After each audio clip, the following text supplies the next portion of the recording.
Hello, everyone. Welcome to our show, The Untold Her. Today's episode is titled Divorce, Dignity, and Rebirth. And we have a very special guest with us, Jaikiti Singh, whose story is going to inspire all of us because it's not just about the endings, it's about very powerful beginnings. Welcome, Kirti ma'am. So, Kirti ma'am, आप थोड़ा मुझे अपने बारे में बताओ, like, who is Kirti?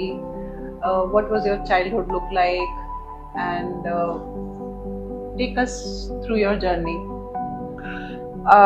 Preeti, I come from a traditional background and I have been born and brought up in Jaipur. तो traditional family थी. मैंने यही देखा था कि मेरे फादर फिनेंसेस वगैरह का ध्यान मेरे फादर रखते थे, और जो स्टैंडिंग थी सोसाइटी में, जो भी रेपुटेशन था, my father was responsible for all this and my mother was an emotional anchor for me. और मेरे मदर ही हमारा तीनों ब्रदर सिस्टर्स का ध्यान रखते थे और उन्होंने पाल पोस के हमको बड़ा किया. एंड चाइल्डहुड की कुछ मेमोरीज, लाइक आप इंट्रोवर्ट थे, एक्सट्रोवर्ट थे, you were like rebellious kind of person, और you were just a shy little girl? What kind of responsibilities you took? How was your college life, school life? जब मैं 3 साल की थी तो मैं जयपुर आ गई थी, और मैं स्कूल में I was quite an extrovert child.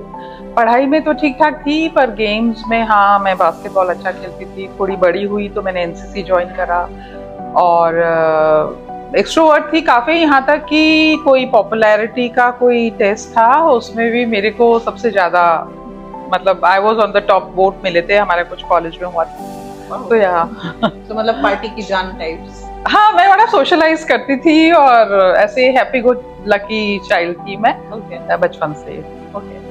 So Kirti ma'am, then I think you got married, right? At what age did you get married? हाँ, I was 21 जब मेरी शादी हुई, और मेरी अरेंज मैरिज थी. बस जैसे नॉर्मल होता था कि वो लोग आए, उन्होंने देखा, मतलब मेरे पेरेंट्स ने देखा, उनके पेरेंट्स ने देखा, एंड इट वाज डन. तो मेरी शादी हुई थी, हाँ, बड़े अरमान लेके, और शादी हुई थी. I was really looking forward. How was marriage? Marriage पहले तो मतलब समझ में नहीं आता था, पर हमने यही देखा था कि एक फादर होता है जो इकोनॉमिक्स देखता है घर की, और एक मदर होती है जो खाना बनाती है, घर को देखती है, साफ सफाई करती है, जो भी. पर क्योंकि पढ़ाई मेरी हो गई थी जब मैं एमए कर रही थी, तो एमए का एग्जाम मैं नहीं दे पाई बिकॉज मेरी शादी हो गई थी, और मेरे फादर इन लॉ ने ये कहलवाया कि तुम अब आगे पढ़ाई मत करो. हालांकि मैं चाहती थी कि मैं एमए करूं, साइकोलॉजी सब्जेक्ट था, मेरे को एडमिशन हो गया था यूनिवर्सिटी में, but then I had to leave because फरवरी में प्रैक्टिकल्स थे एंड फेब बिगनिंग में मेरी शादी थी. So were you okay with this? I was not okay, but पता नहीं, बोलने का रिवाज नहीं था शायद कुछ, तो फिर क्योंकि इन-लॉज नहीं चाहते थे, तो फिर मैंने नहीं करी पढ़ाई, और फरवरी में मेरी शादी हो गई. And how much time did you take to settle down in this new culture? Was there a cultural difference you had to cope up with? नहीं, जैसे ट्रेडिशनल फैमिली हमारी थी वैसे ही ट्रेडिशनल फैमिली उनकी थी. और दैट टाइम माय हस्बैंड, मतलब it was very rare that a Rajput boy was doing MBA and he was working. So my father found it a good catch. और फिर MP job करते थे और हम भी साथ में रहते थे, पर कभी रिस्पॉन्सिबिलिटी मैंने जो देखा हुआ था हमारे घर में कि मेल फिगर था, मेरा कोई करियर वगैरह कुछ भी नहीं था. हालांकि मेरे साथ वाली गर्ल्स डॉक्टर भी बनी, या ज्यादा हो तो टीचर्स बनी, ऐसे ही होता था. मुझे पता था मुझे कुछ नहीं करना करियर. तो जो मेरे हस्बैंड काम करते थे, पर वो रिस्पॉन्सिबिलिटी कभी उन्होंने उठाई नहीं घर की. तो जब हम अलग रहते थे तो ये रोल करते थे मेरी मदर इन लॉ एंड मेरे फादर इन लॉ. बेसिकली मेरे फादर इन लॉ कि घर का खर्चा पापा को चलाना है. Okay. मेरे हस्बैंड वाज ऐसे केयरफ्री टाइप्स. Okay, so मतलब आप married थे, you started your independent individual life, हाँ. but still dependent on your in-laws. हाँ, अरे छोटी छोटी चीजों के लिए आई वॉज डिपेंडेंट. कि ऐसा होता था, मुझे सैलून जाना होता था, Okay. या मुझे टॉयलेटरीज खरीदनी होती थी, कहीं सेल एग्जीबिशन लग रही हो, मुझे कपड़े खरीदने थे, कुछ खरीदने थे, तो मेरा हस्बैंड कभी मुझे ऐसे दिए नहीं कि ये पैसे हैं, मैंने घर पे यही देखा था। और अब मेरे ये प्रॉब्लम होती थी कि मैं उससे मांगू तो मुझे हेजिटेशन होता था। अपने पेरेंट्स, क्योंकि मेरी शादी हो चुकी थी तो मैं पेरेंट्स से मांग नहीं सकती थी, क्योंकि जनरली मांगते नहीं है। क्योंकि हमारा इंडियन ट्रेडिशन में है कि अगर आपकी शादी हो गई है तो हाँ, then your responsibilities transfer from your family to your in-laws family. Exactly. Okay, तो लाइक ह्यूमिलेटिंग इट वाज, पर मैं ये ह्यूमिलेशन करती नहीं थी, मैं फिर खरीदती नहीं थी कि भाई कोई बात नहीं सैलून नहीं जाएंगे, या किसी ने कभी हाथ में पैसे दे दिए तो सैलून चले गए, कभी पैसे नहीं हुए तो कपड़े नहीं खरीदे, ऐसे ही चल रही थी जिंदगी।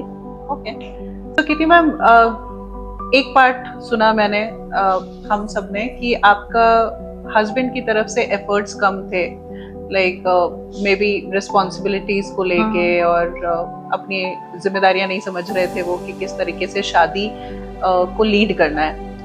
तो आपने उस शादी के अंदर क्या एफर्ट्स डाले, या आपकी तरफ से उनके लिए, उनकी फैमिली के लिए आप क्या कर रहे थे ऐसा कि ये शादी आपको लगता था कि नो दिस शादी is going to work for in a long run? So what were your efforts? ये तो जरूर सुना था कि शादी में एडजस्टमेंट होता है, तो मुझे ये पता था मेरा पार्ट कि अपने को एडजस्ट होना है। तो भी टू प्लीज हिम मैं एक परफेक्ट बहू, एक परफेक्ट वाइफ होने की कोशिश करती थी। कपड़ों का प्रोटोकॉल होता था, वो तो सब होता ही था, और मैं ऐसे कपड़े पहनने की कोशिश करती थी कि जैसे वो उनको पसंद आए, लोगों को पसंद आए, वो खुश रहे। मेरी मदर इन लॉ ड्रेसअप होना, ज्वेलरी पहनना, वो तो मैं उनको प्लीज करने के लिए वैसे पहनती थी। मुझे याद है कि एक बार मैं जयपुर से फ्लाइट में जा रही थी, that was the first time. तो मुझे पता था कि वो ये लोग पिक करने आएंगे, मेरी मदर इन लॉ वगैरह। तो मैं वैसे बड़ी एम्बैरेस थी, पर फिर भी प्रीति मैंने इतनी चूड़ियां पहनी, मैंने बिंदी लगाई, मैंने पायजे पहने, मैंने सब पहने just, and I was not fond of jewellery at all, but मैंने सोचा वो खुश होंगे, तो मैं उनके लिए ये सब सज धज के और मैं गई, लिपस्टिक वगैरह सब फ्रेशन अप करके मैं एयरपोर्ट में गई, और फिर क्योंकि उनको पिक करने आना था तब वो पिक करने आई। और मेरे हस्बैंड को प्लीज करने के लिए, मेरे हस्बैंड ऐसे या पढ़े लिखे भी थे या पोस्ट भी करते थे कि मैं ये जो मैगजीन्स वगैरह आती है वो नहीं पढूं, और मैं इकोनॉमिक टाइम्स और ऐसी किताबें पढूं। तो मैं इकोनॉमिक टाइम्स, मुझे कोई ज्यादा समझ आता नहीं था, तो भी मैं पढ़ती थी, तो जस्ट टू इम्प्रेस हिम या। और फिर मैंने खाना बनाना भी सीखा। मैं अपनी फ्रेंड से रेसिपीज शेयर करती थी, because he was fond of आलू की सब्जी। तो आलू की सब्जी को डिफरेंट स्टाइल से कैसे बनाना है वो भी मैंने कोशिश करी, हालांकि ऐसा ज्यादा मैं कोई तीर नहीं मार पाई, पर मैं वो कोशिश करती थी। और फिर बर्थडे पे गिफ्ट्स देना, मेरे हस्बैंड को कहीं बाहर गए तो कभी कुछ ले आया तो ले आई मैं, तो ऐसे मैं प्लीज करने की कोशिश करती थी। मैं हाउस होल्ड कोर्स जो होते थे, मैं चाहती थी घर बिल्कुल स्पिक एंड स्पैन हो। मैं मेरा पूरा टाइम टेबल, मेरा पूरा रूटीन एमपी के हिसाब से था। मैं तैयार होती एमपी के हिसाब से, क्योंकि कभी मैं डार्क कलर की साड़ी पहन लेते तो ही उससे इतनी डार्क कलर की साड़ी पहनी, तो मैं लाइट कलर की साड़ी, मैंने वार्डरोब चेंज करा अपना, मैंने मेकअप चेंज करा अपना, मैंने सोना, मेरी आदत थी सोने की जल्दी, बिकॉज बचपन में डिसिप्लिन थे तो सोने की, but because he would sleep late at night, तो मैं आफ्टरनून में सो के मैं कोशिश करती कि मैं इसके साथ रहूं। उठने का टाइम, गरम चाय सर्व करनी है, ड्रिंक बनाना है, सब कुछ मैं एमपी के according, I was trying to fit into his, I was more like a shadow. मेरी सेल्फ वर्थ तो कुछ ही नहीं थी, पर मैं एमपी की शैडो अपने आप को उसमें फिट करने की कोशिश करती थी। हर चीज में मैं चाहती थी कि ये मुझे अप्रिशिएट करे। बट अगर आप अभी किसी थोड़ी ओल्ड एज लेडी से पूछेंगे तो कहेंगे व्हाट अ परफेक्ट बहू एंड वाइफ यू वर, इसमें गलत क्या है? तो how do you take that? नहीं, तो खुद की भी तो कुछ आइडेंटिटी हो ना, सारा तुम उसके हिसाब से करोगे, और वो अगर करे तुम्हारे हिसाब से तो ठीक है, it is give and take, पर मैं तो करूं नहीं, और मैं करूं क्यों? So, Kirti ma'am, my next question is that marriage के अंदर between you and your husband, when did you realize that things are not working very well? And because today's topic is very intense, like divorce, dignity, and rebirth.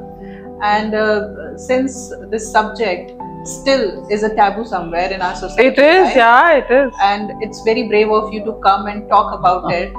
And I'm like, it's a privilege for us. But still, I really would like to understand that because it sounds like a normal marriage. If you go and ask 10 females around, they'll say that हाँ ऐसा ही तो life होता है, ये तो बहुत normal है. Like, मैं भी ये सोचती थी. अगर आपका husband नहीं है तो आपके in-laws तो at least आपके लिए कर ही रहे थे, right? So when did you decide that this is not working for me, this is not what I wanted in my life partner? So can you just end?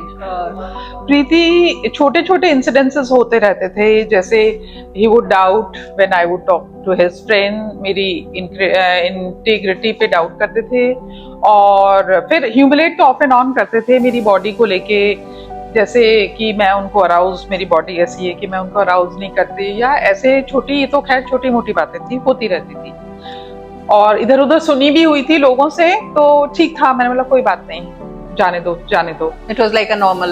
हाँ, normal तो नहीं था, मैं हर्ट तो होती थी, एक दिन 2 दिन परेशान होती थी, पर ऐसा था कि आप किसी को कह नहीं सकते थे, और मैं कोशिश भी करती थी कि कोई बात नहीं, जाने दो, let's talk it out, but he would not care much, और कभी ऐसे बात भी नहीं करते थे, तो कभी बात भी नहीं हुई. फिर धीरे धीरे क्या हुआ, never apologized for anything. Oh, never. वो तो बाद में कभी पैसे चाहिए होते थे तो हाँ, he would be very sweet to me, या कुछ काम होता अगर मेरे से, then he would be, पर मेरे को कभी समझने की कोशिश नहीं करी. हालांकि मैंने कम्युनिकेशन, मुझे लगता था कि कम्युनिकेट करेंगे तो both of us would be comfortable, there is a way out, but then it never happened.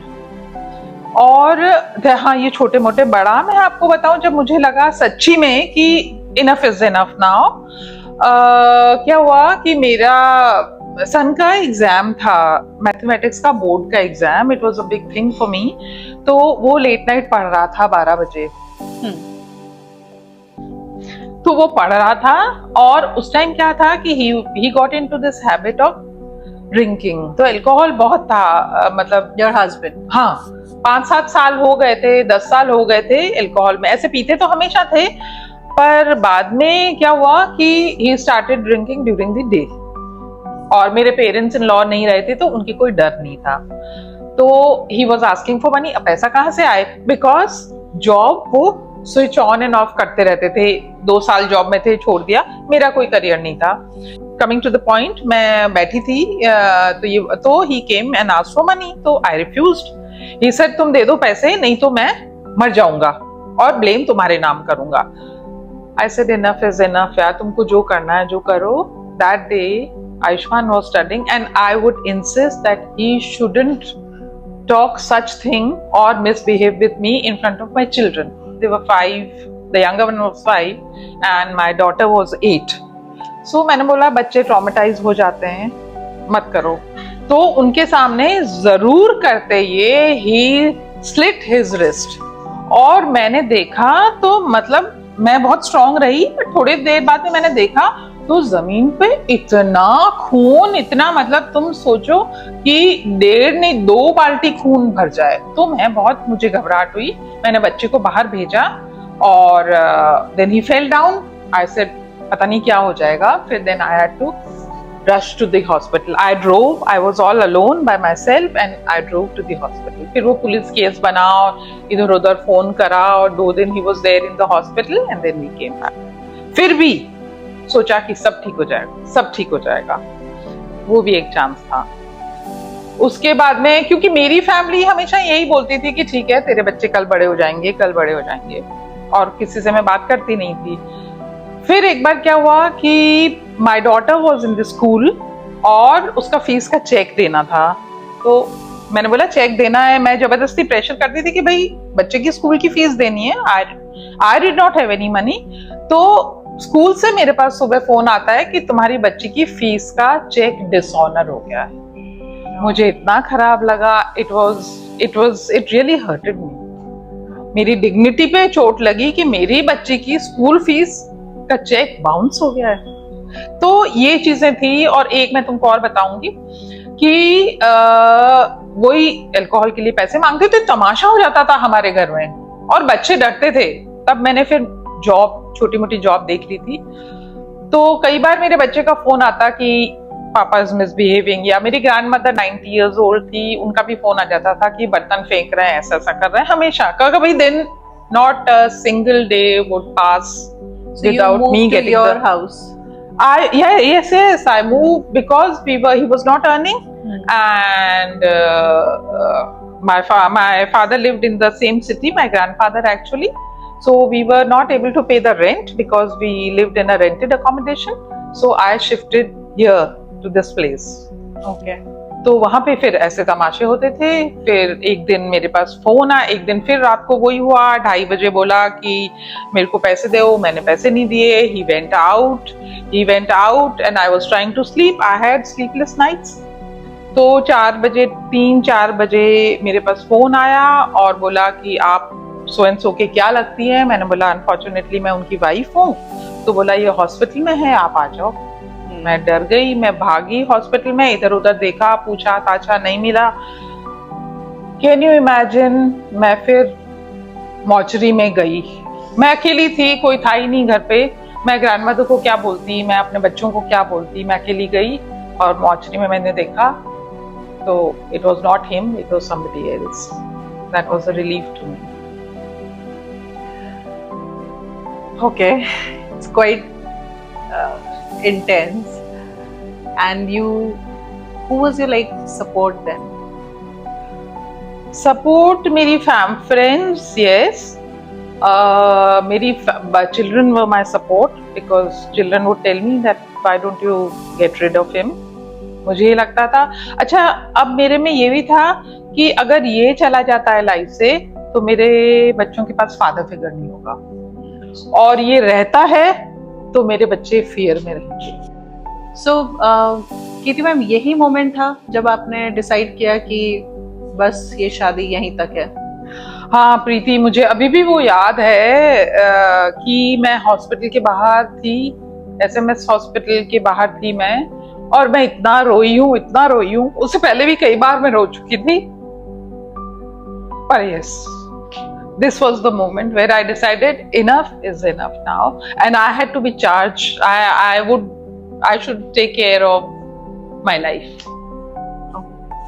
I should. Kirti ma'am, आपका ये डिसीजन जो था कि मुझे सेपरेट होना है, ये डिसीजन आपके लिए क्यों डिफिकल्ट था? इतना टाइम लिया आपने, जैसा आप बता रहे थे कि आपको 25 years लगे इस डिसीजन को लेने में। ऑल्सो उस टाइम पे सोसाइटी का क्या प्रेशर था, फैमिली का क्या प्रेशर था, and how did you deal with all that? मेरे को 25 साल भी नहीं, इट टुक मी 28 years। मतलब तुम सोच लो, शुरू से ही ऐसा था, पर मुझे नहीं मालूम था कि एक ये भी ऑप्शन है कि मैं अलग भी रह सकती हूँ। ये तो बहुत लेट मेरे दिमाग में आया, फिर भी मैं हिम्मत नहीं जुटा पाई, बिकॉज ये इतना स्टिग्मा था, और हमारी अगर मैं देखूं तो हमारी फैमिली में दूर दूर तक किसी ने नहीं कर रखा था। तो ये ऐसे लगता था कि it is a dishonour to the family reputation, the family name. मेरी फैमिली भी इसमें कोई सपोर्टिव नहीं थी, हालांकि वो भी पढ़े लिखे थे, सब थे, दुनिया देख रखी थी, उनके पास विजडम था। पर जैसे मेरी ग्रैंड मदर से कभी मैं बात करती कि छोड़ दूं या ये कहीं चला जाए, सो मच सो प्रीति कि मैं सोचती थी कि डिवोर्स से पहले कि इसको और कोई मिल जाए, ये और कहीं चला जाए, मेरा पीछा छूट जाए, मैं आराम से जी सकूं। तो बहुत मुश्किल था मेरे लिए डिवोर्स के बारे में सोचना, बहुत टाइम लगा मुझे। मैं ये कॉन्फ्लिक्ट चलती रहती थी मेरे दिमाग में कि ले लूं तो ये हो जाएगा, नहीं लूंगी तो ये लगेगा, कैसे लूंगी, क्या करूंगी, मतलब मेरे कुछ समझ में नहीं आ रहा था। और आराम से मैं किसी से बात भी नहीं कर सकती थी, बिकॉज ये प्रिटेंस रखना हमारे बहुत जरूरी था कि सब कुछ हैप्पी है, और हैप्पी है, नहीं हैप्पी है तो ठीक हो जाएगा, बच्चे हो गए ठीक हो जाएगा। तो मुझे ये लगता था, और हालांकि मेरे पास इतना कमाई या पैसा वैसा नहीं था, पर फिर भी मुझे लगता था कि मैं ज्यादा एट पीस रहूंगी, मैं ज्यादा आराम से सो पाऊंगी। मेरी वो स्लीपलेस नाइट्स जो होती थी तो बहुत मुश्किल होता था।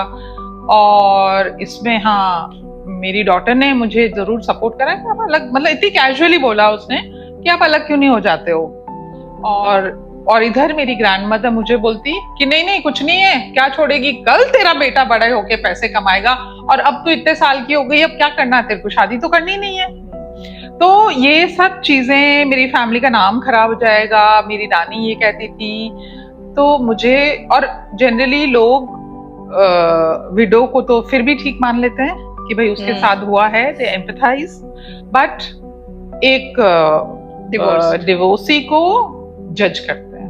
हाँ, तो मेरे लिए बहुत डिफिकल्ट था। आज भी सोसाइटी में समवेयर इट्स लाइक कि ये मैनेज नहीं कर पाई अपने रिलेशनशिप्स को, इसीलिए इसने कोशिश नहीं करी, ये एक ब्रोकन औरत है, ये एक बिटर औरत है, ऐसे करते हैं जज। बिल्कुल नॉर्मल बात है, गाइस को नहीं करते हैं, बट गर्ल्स को करते हैं। सो कीर्ति मैम, जैसे डिवोर्स लिया होगा तो आई एम श्योर वो जो फेज रहा होगा आपका, ट्रांजिशन जो रहा होगा, सेपरेट होने के थॉट से लेके सेपरेट होने तक का, how did you preserve your dignity during that phase?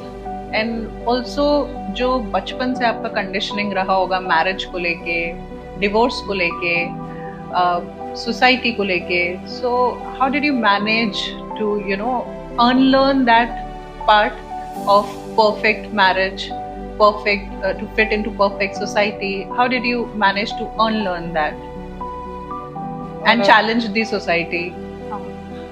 Dignity तो मेरे ख्याल से पहले तो मैं डिग्निटी अपनी एसोसिएट करती थी अपने हस्बैंड के साथ ही, पर फिर जब मैं उसके साथ रही करी, मुझे काफी ह्यूमिलेशन और डिसरिस्पेक्ट और ऐसे होता था। ग्रेजुअली मैंने अपने आप ही देखा कि मैं भी केपेबल हूँ और मैं भी कुछ करती हूँ। जब मैं बाहर निकली काम के लिए, या जब मैं मेरा बिहेवियर मेरे बच्चों के प्रति देखती और मेरे हस्बैंड का देखती, बहुत फर्क था। तो मुझे लगता था कि ऐसे एनवायरनमेंट, ऐसे माहौल में, ऐसे एनवायरनमेंट में बच्चे को ब्रिंग अप करने से अच्छा है कि मैं उनको ज्यादा प्यार, ज्यादा लव, अच्छा एनवायरनमेंट दे सकती हूँ। तो जरूरी नहीं है कि बच्चे की अपब्रिंगिंग के लिए आपको फैमिली होनी चाहिए कि हाँ फादर के नाम पे फादर है, मदर के नाम से मदर है। नहीं, एक मदर भी उसको वो खुशनुमा माहौल, वो अच्छा, वो हैप्पी एटमॉस्फेयर वो दे सकती है। तो ये मैंने बाद में समझा। नहीं तो नॉर्मली यही बोलते हैं भाई दोनों होना चाहिए, माँ होना चाहिए, बाप होना चाहिए, बेटा होना चाहिए, बेटी होनी चाहिए, तभी फैमिली कंप्लीट होती है। वो शुरू से अपने में डाल दिया जाता है। मुझ में भी यही नोशन था कि सब होना चाहिए, नहीं, पर ऐसा नहीं होता है। और फिर आप बोलो तो जब मेरा हुआ तब मुझे बहुत एम्बैरेसमेंट होता था, स्पेशली सोशल गैदरिंग में जाने में। जब मैं शादी में जब वेलकम करते हैं ट्रेडिशनली, तो हस्बैंड वाइफ को साथ में करते हैं, तो मैं हमेशा पीछे खड़ी हो जाती थी। कोई हस्बैंड वाइफ कपल आगे खड़ा होता था, मैं पीछे खड़ी हो जाती थी, क्योंकि मैं अकेली थी। और फिर इतनी हिम्मत नहीं होती थी कि मैं बोलूं कि मेरा हस्बैंड नहीं है या मैं अलग हूं। नहीं, I would skip the topic और ट्राई टू अवॉइड देम। और यहाँ तक कि मैं ऐसी थी तो मेरा इन्फ्लुएंस बच्चों पे भी पड़ा। तो I remember once my son asked me that he was going to his friends place and he says, मामा वो पापा का पूछेंगे क्या बोलना है। तो मेरी डॉटर ने भी ये बात बोली और मुझे भी यही लगता था। तो हम तीनों ने ये डिसाइड करा, my son he was young, he said कि लेट अस डिसाइड कि पापा एक काम करते हैं हम सब, ताकि we have the same answer. तो मुझे थोड़ा बुरा तो लगा, पर मुझे लगा कि बच्चा इज टॉकिंग सेंस, और बच्चे एक तरह से उस ट्रॉमा से बाहर आके वो इंडिपेंडेंट हो रहे थे। तो हाँ, शुरू में मुझे एम्बैरेसमेंट का सामना करना पड़ता, क्योंकि मेरे हस्बैंड के फ्रेंड्स भी मुझे बुलाते थे तो मैं अकेली जाती थी विदाउट हिम। मुझे कहीं पे अच्छा नहीं लगता था, मतलब मैं कंफर्टेबल नहीं थी। एक शादी में डांस होता है हमारे, मैं डांस कर रही थी, तो भी मैं डांस करते टाइम ये सोच रही थी कि मैं यहाँ पे डांस कर रही हूँ और मेरा हस्बैंड है ही नहीं, तो मतलब किसी को पता चलेगा तो कितना बुरा लगेगा कि देखो ऐसे है। बट ग्रेजुअली विद टाइम बच्चों का सपोर्ट, मेरी फैमिली का सपोर्ट, मेरे फ्रेंड्स का सपोर्ट, इन सब से मेरे में कॉन्फिडेंस आया कि जितनी बुरा वो मुझे समझता है या जितनी बेवकूफ वो मुझे समझता है या जितनी गंदी लुकिंग कह दो या कैसे भी वो मुझे जो जो समझता है मेरे में कमियां जो जो दिखती है वो मेरे में कमियां है नहीं। तो मैं भी कंफर्टेबल, मैं ज्यादा खुल गई थी, मैं ज्यादा कंफर्टेबल थी, मैं थोड़ी सी फिर ग्रेजुअली बिंदास रहने लग गई थी। Kirti ma'am, post divorce I will call it as a rebirth. So आपका वो रीबर्थ आपके लिए कैसा है? ऑल्सो ऐसी कौन सी चीज है जो पोस्ट डिवोर्स आपने ट्राई किया, आपने किया, जिसको देख के आपको भी सरप्राइज होता है कि अरे ये भी मैं कर सकती थी? और वो जो मैरिज थी आपकी 25 to 28 इयर्स की, उसमें आपने कभी सोचा भी नहीं था कि दिस कैन ऑल्सो हैपन?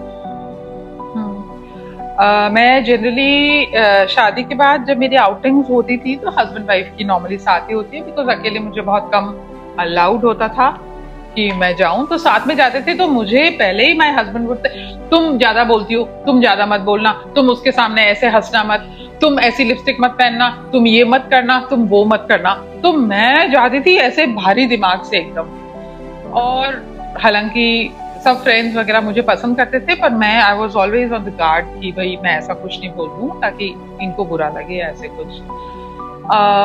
ये चला काफी टाइम तक। तुम ये सोचो कि मेरी पर्सनालिटी पता नहीं क्या बन गई मैं अच्छा बनने के चक्कर में। और जो मैं थी बचपन में, जो चेयरफुल और जो बिंदास और जैसी मैं थी ना प्रीति, वैसी वो तो मैं भूल ही गई थी। पर जब ये डिवोर्स का ये सारा कुछ खत्म हुआ तब I sort of regain myself, I rebuild, then I honoured. मुझे नहीं पता था कि एक टर्म होती है कि you should love your self, पर मुझे बाद में समझ में आया कि मेरे इंस्टिंक्ट है, मैं उनको फॉलो करती हूँ। मैं अपनी सेल्फ वर्थ मुझे पता चली। अब मैं सीख गई कि जो दूसरे मेरे से एक्सपेक्ट करते वो नहीं करूं। हमेशा मैं तो यही करती आ रही हूँ, मुझे क्या मिला, पर वो करूं जो मैं चाहती हूँ। तो मेरी इच्छाएं, जो मुझे शौक था वो, and gradually I could feel that बचपन वाली कीर्ति who would talk, who would laugh, who would socialize, who would dress up however she wanted to, and I was happy doing this, believe me, and that was great. That felt great, and I was so proud. And I knew that yes, there were people who liked me. Yeah. There were people who were worried about me. So it is such a nice feeling. And वो क्या चीजें थी जो आपको surprise कर रही थी? आपने डिवोर्स के टाइम सोचा नहीं था कि मैं बाद में कर सकती हूँ? हाँ, क्योंकि मुझे कई चीजें थी ऐसी, क्योंकि मुझे यही बताया गया था, जयपुर से बाहर नहीं निकली हुई हो, तुम क्या जयपुर की स्कूल में पढ़ी हुई हो, तुमको ड्रेसअप होना नहीं आता, you don't know how to groom yourself, इतनी चीजें। फिर बाद में जब मैं ज्यादा फ्री हुई तो फ्रेंड्स बोलते थे कि हाँ बिंदास है, तेरी कंपनी हमको अच्छी लगती है, साथ जाना अच्छा लगता है, बात करना अच्छी लगती है, कीर्ति को बुला लो। वो मतलब कोई ऐसी फंक्शन या कुछ होता था वो बुलाते थे। क्यों बुलाते थे वो? क्योंकि मेरे में अकेले में दम था, मेरे में वो जान थी। तो वो मुझे बड़ा अच्छा लगता था।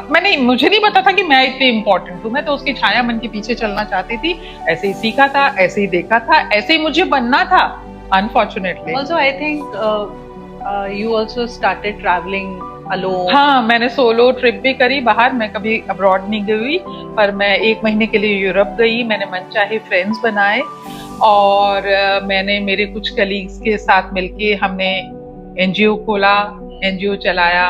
उसके बाद में और कुछ मैंने ज्वाइन करा, वुमेन एम्पावरमेंट में काम किया, लाइवलीहुड प्रोग्राम्स में काम किया। मैं कम्युनिटी सर्विस, सोशल सर्विस पे थोड़ा मेरा इंटरेस्ट था।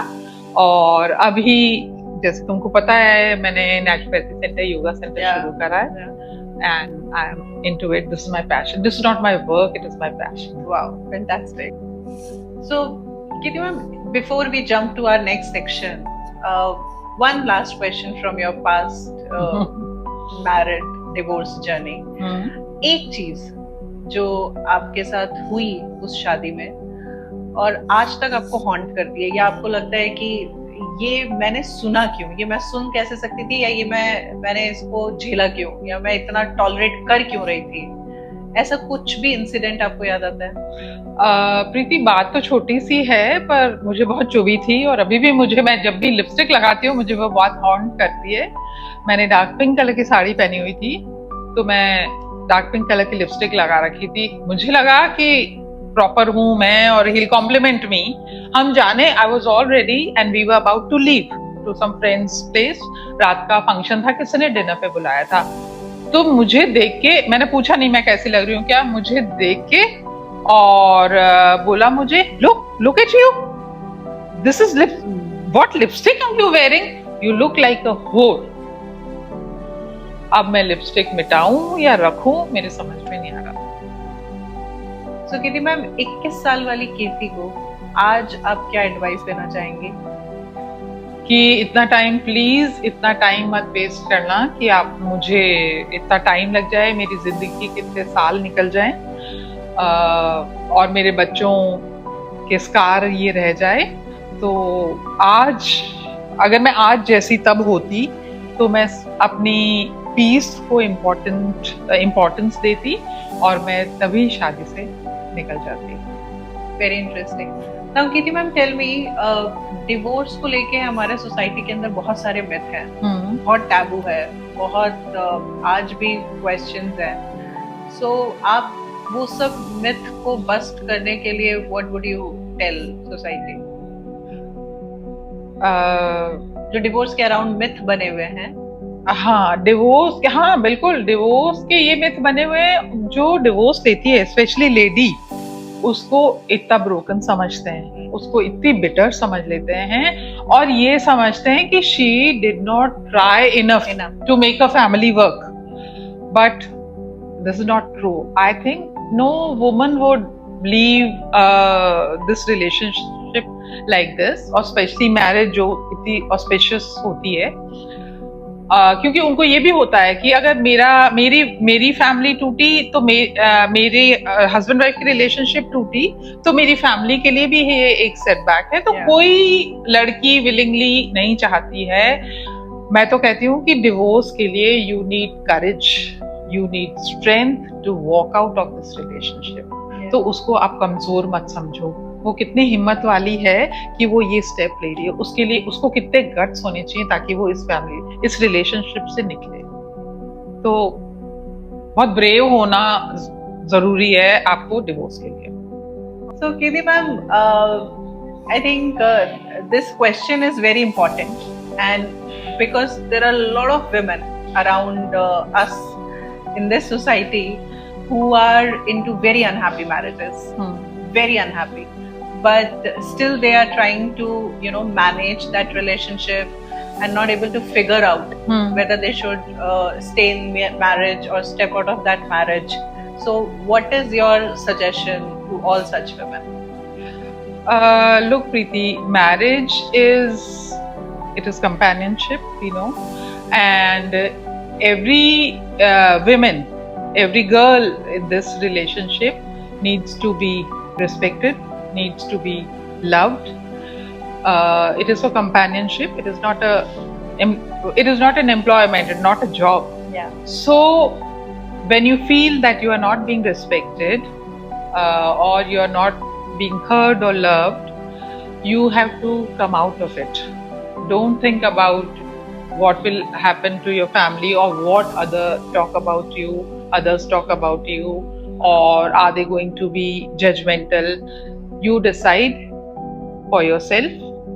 अगर तुम ये सोचते हो कि तुम कोई एक फेवर कर रहे हो, किसको फेवर कर रहे हो? इस अनहैप्पी मैरिज में रह के अपने पेरेंट्स को फेवर कर रहे हो, या अपने बच्चों को फेवर कर रहे हो, या अपने आप को फेवर कर रहे हो, वो कोई फेवर नहीं है।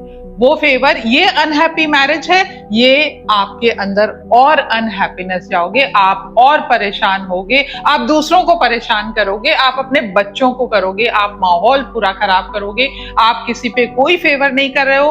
अगर आपकी मैरिज अनहैप्पी है, आप उसके बाहर निकलो, sum up that courage, that strength and get out of this marriage. So Kirti ma'am, ये सेगमेंट बहुत इंटरेस्टिंग है इस शो का। This is rapid fire. So I'll ask you a question, and आपको one word के अंदर उसका answer करना है, okay? So my first question to you is one thing divorce gave you that marriage never did. Freedom of expression. A quote or mantra you lived by during that time. If I stay, I suffer. If I leave, I heal. Wow, amazing. What does freedom feel like now? Freedom is breathing freely. And what's the next chapter in your story? Follow my passion and my dreams. Kirti ma'am, it's a pleasure having you on this show. Thank you so much for coming, talking so openly about your life journey. And it's not just healing for you, it's a light for so many other women out there who are still stuck in their unhappy marriages and still figuring out post-divorce how to live their life and choose themselves over divorce. So thank you so much. Thank you so much for having me over.